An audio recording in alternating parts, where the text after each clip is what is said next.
ఆకాశవాణి జాతీయ వార్తలు చదువుతున్నది పొన్నగంటి సుధ. ముందుగా ముఖ్యాంశాలు. భారత్ ఖతార్ దేశాల మధ్య కీలక అంశాలకు సంబంధించి అవగాహన ఒప్పందాలు కుదిరాయి. అన్ని వర్గాల సంక్షేమం కోసం కేంద్ర ప్రభుత్వం పనిచేస్తోందని కేంద్ర వ్యవసాయ శాఖ మంత్రి శివరాజ్ సింగ్ చౌహాన్ తెలిపారు. జమ్మూ కశ్మీర్లో నూతన నేర చట్టాల అమలుపై కేంద్ర హోంమంత్రి అమిత్ షా సమీక్షా సమావేశం నిర్వహించారు. మహిళల్లో క్యాన్సర్ చికిత్స కోసం వ్యాక్సిన్ను అందుబాటులోకి తెస్తామని కేంద్ర సహాయ మంత్రి ప్రతాప్రావ్ గణపతిరావు జాదవ్ వెల్లడించారు. ప్రధానమంత్రి నరేంద్ర మోదీ మన్ కీ బాత్ మనసులోని మాట కార్యక్రమం 119వ సంచిక ఈ నెల 23న ప్రసారం కానుంది. ఇక వార్తల వివరాలు. భారత్ ఖతార్ దేశాలు న్యూఢిల్లీలో ఈరోజు 2 అవగాహన ఒప్పందాలపై సంతకాలు చేశాయి. 2 దేశాల మధ్య వ్యూహాత్మక భాగస్వామ్యాలను పెంపొందించడం, రెట్టింపు పన్నులను నివారించడం, ఆదాయంపై పన్నుల భౌతిక ఎగవేతను నిరోధించడం వంటి వాటికి సంబంధించి ఒప్పందాలు కుదిరాయని అధికార వర్గాలు తెలిపాయి. ప్రధానమంత్రి Narendra Modi, Qatar Aamir Sheikh Tamim bin Hamad Al Thani సమక్షంలో అవగాహన ఒప్పందాలు కుదిరాయి. విదేశాంగ మంత్రి ఎస్ జైశంకర్, ఆర్థిక మంత్రి నిర్మలా సీతారామన్, వాణిజ్యం, పరిశ్రమల శాఖ మంత్రి పీయూష్ గోయల్, జాతీయ భద్రతా సలహాదారు అజిత్ దోవల్, ఇతర సీనియర్ అధికారులు భారతదేశం వైపు నుంచి హాజరయ్యారు. ఖతార్ మంత్రులు, సీనియర్ అధికారులతో సహా ఉన్నత స్థాయి ప్రతినిధి బృందం కూడా ఈ సమావేశంలో పాల్గొంది. ఇదిలా ఉండగా ఈరోజు ఉదయం రాష్ట్రపతి భవన్లో Qatar Aamir Sheikh Tamim bin Hamad Al థానీకి ఘనస్వాగతం లభించింది. దేశంలోని అన్ని వర్గాల సంక్షేమం కోసం కేంద్ర ప్రభుత్వం పనిచేస్తోందని వ్యవసాయ, రైతు సంక్షేమ శాఖ మంత్రి శివరాజ్ సింగ్ చౌహాన్ అన్నారు. దీనివల్ల ప్రజల జీవితాల్లో మంచి మార్పు వచ్చిందని చెప్పారు. మధ్యప్రదేశ్లోని రైసెన్లో national geospatial knowledge based land survey Naksha pilot ప్రోగ్రాంను ఈరోజు ప్రారంభించిన సందర్భంగా జరిగిన సభలో ఆయన పాల్గొన్నారు. ఈ సందర్భంగా నక్షా కార్యక్రమం ఆస్తుల రికార్డుల సవరణకు ఎంతగానో దోహదపడుతుందని కేంద్ర మంత్రి పేర్కొంటూ, जल जीवन का आधार है। गांव का पानी गांव में, खेत का पानी खेत में, ये रोकने के लिए वाटर सेट की योजना बनाइए।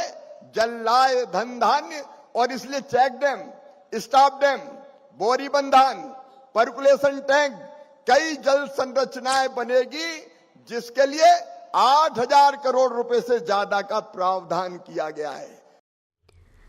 అనంతరం వాటర్ షెడ్ యాత్రను కూడా ఆయన ప్రారంభించారు.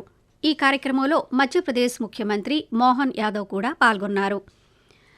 మహిళల్లో క్యాన్సర్ వ్యాధి చికిత్స కోసం 5 నుంచి 6 నెలల వ్యవధిలో వ్యాక్సిన్ అందుబాటులోకి వస్తుందని కేంద్ర ఆరోగ్య శాఖ సహాయ మంత్రి ప్రతాప్రావ్ గణపతిరావు జాదవ్ వెల్లడించారు.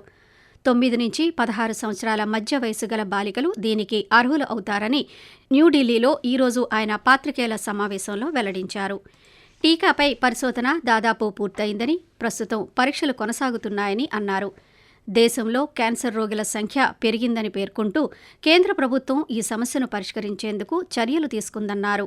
కాగా 30 సంవత్సరాలు పైబడిన మహిళలకు ఆసుపత్రుల్లో పరీక్షలు నిర్వహిస్తామని, వ్యాధిని ముందస్తుగా గుర్తించేందుకు డే కేర్ క్యాన్సర్ కేంద్రాలు ఏర్పాటు చేస్తామని కేంద్ర సహాయ మంత్రి వెల్లడించారు. క్యాన్సర్ చికిత్సలో ఉపయోగించే మందులపై కస్టమ్స్ సుంకాన్ని కూడా కేంద్ర ప్రభుత్వం రద్దు చేసిందని ఆయన వెల్లడించారు. జమ్మూ కశ్మీర్లో నూతన నేర చట్టాల అమలుపై కేంద్ర హోంమంత్రి అమిత్ షా ఈరోజు న్యూఢిల్లీలో సమీక్షా సమావేశం నిర్వహించారు. జమ్మూ కశ్మీర్ లెఫ్టినెంట్ గవర్నర్ మనోజ్ సిన్హా, ముఖ్యమంత్రి ఒమర్ అబ్దుల్లా, ఉన్నతాధికారులు ఈ సమావేశానికి హాజరయ్యారు. జమ్మూ కశ్మీర్లో పోలీసులు, జైళ్లు, ప్రాసిక్యూషన్, ఫోరెన్సిక్ సంబంధించిన వివిధ కొత్త నిబంధనల అమలు, ప్రస్తుత స్థితిని సమీక్షించారు. సమావేశం అనంతరం ముఖ్యమంత్రి ఒమర్ అబ్దుల్లా పాత్రికేయులతో మాట్లాడుతూ, ఈ నూతన నేర చట్టాలపై జమ్మూ కశ్మీర్ ప్రజలకు అవగాహన కల్పించేందుకు కృషి చేస్తామని చెప్పారు. ఈ విషయంలో రాష్ట్ర ప్రభుత్వం నిబద్ధతతో పనిచేస్తుందని పేర్కొంటూ, होम मिनिस्टर साहब की तरफ से लगातार एक सिलसिले के तहत जो नए कानून, क्रिमिनल लॉज मुल्क में अब लागू किए गए हैं, उनकी कहां तक इस्तेमाल की जा रही है, कहां कमी है, कहां इसमें और पेशरफ्त करने की जरूरत है, और काफी हद तक जम्मू कश्मीर का कानूनों के इम्प्लीमेंटेशन में रोल ठीक रहा। एक आध जगह जहां पे थोड़ी सी कमजोरी रही है उसका जिक्र हुआ, उसको भी दुरुस्त किया जाएगा. ప్రధానమంత్రి నరేంద్ర మోదీ తన మనసులోని భావాలను ఆకాశవాణి ద్వారా దేశ ప్రజలతో పంచుకునే మన్ కీ బాత్ మనసులోని మాట కార్యక్రమం 119వ సంచిక ఈ నెల 23వ తేదీ ఆదివారం ప్రసారమవుతుంది. మన్ కీ బాత్ కార్యక్రమానికి ప్రజలు తమ సూచనలు, సలహాలు అందించాలని ప్రధానమంత్రి కోరారు. ప్రజలు తమ స్వర సందేశాలను 1800-11-7800 నెంబరుకు ఈ నెల 21వ తేదీ సాయంకాలం వరకు పంపించవచ్చు. ఆకాశవాణి జాతీయ వార్తలు వింటున్నారు. అభివృద్ధి అంశాల్లో కేంద్ర, రాష్ట్ర ప్రభుత్వాలు కలిసి పనిచేయాలని కేంద్ర రైల్వే, జలశక్తి శాఖ సహాయ మంత్రి వి సోమన్న అన్నారు. 2025-26 కేంద్ర బడ్జెట్పై కేరళలోని తిరువనంతపురంలో ఈరోజు ఏర్పాటు చేసిన కార్యక్రమంలో ఆయన పాల్గొన్నారు. ఈ సందర్భంగా మాట్లాడుతూ దేశంలోని మధ్యతరగతి ప్రజల అభ్యున్నతే లక్ష్యంగా కేంద్ర బడ్జెట్ను రూపొందించామని తెలిపారు. ప్రతి ఒక్కరి అభివృద్ధిని దృష్టిలో ఉంచుకొని ఈ బడ్జెట్ను తీర్చిదిద్దామని అన్నారు. గత 10 సంవత్సరాల్లో దేశవ్యాప్తంగా రైల్వే రంగంలో గణనీయమైన అభివృద్ధి జరుగుతోందని అన్నారు. ప్రధానమంత్రి ఫసల్ బీమా యోజన PMFBY ఈ రోజుతో 9 సంవత్సరాలు పూర్తి చేసుకుంది.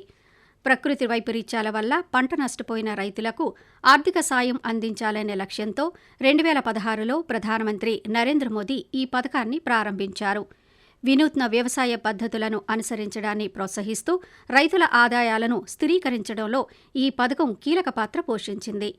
పథకం విజయాన్ని గుర్తించిన తర్వాత కేంద్ర మంత్రివర్గం 2025-26 వరకు 69,515 కోట్ల రూపాయలకు పైగా బడ్జెట్తో ప్రధానమంత్రి ఫసల్ బీమా యోజనను పునర్వ్యవస్థీకరించింది. అదేవిధంగా వాతావరణ ఆధారిత పంటల బీమా పథకాన్ని కొనసాగించడానికి కేంద్ర ప్రభుత్వం ఆమోదం తెలిపింది. ప్రపంచంలోనే అతిపెద్ద ఆధ్యాత్మిక కార్యక్రమంగా మహాకుంభమేళాకు ఈ రోజురోజుకు భక్తుల తాకిడి పెరుగుతోంది. ఉత్తరప్రదేశ్ ప్రయాగ్రాజ్లో జరుగుతున్న మహాకుంభమేళాకు దేశ విదేశాల నుంచి భక్తులు పెద్ద సంఖ్యలో హాజరవుతున్నారు. ఈరోజు సాయంత్రానికి దాదాపు 55 కోట్ల మందికి పైగా భక్తులు గంగా, యమున, సరస్వతి, త్రివేణి సంగమంలో పుణ్యస్నానాలు ఆచరించారని ఉత్తరప్రదేశ్ ప్రభుత్వ వర్గాలు వెల్లడించాయి. ఈ నెల 26వ తేదీ నాటికి ఈ సంఖ్య 60 కోట్లు దాటే అవకాశం ఉందని అధికారులు అంచనా వేస్తున్నారు. ఊహించని రీతిలో భక్తులు తరలి వస్తున్నారని, అందుకు తగిన ఏర్పాట్లు చేస్తున్నామన్నారు. మానవ చరిత్రలోనే అతిపెద్ద ఆధ్యాత్మిక తీర్థయాత్రగా ప్రభుత్వ వర్గాలు పేర్కొన్నాయి. యునైటెడ్ కింగ్డమ్ మాజీ ప్రధానమంత్రి రిషి సునక్ తన సతీమణి అక్షతామూర్తితో కలిసి ఢిల్లీలోని పార్లమెంటు భవనాన్ని ఈరోజు సందర్శించారు.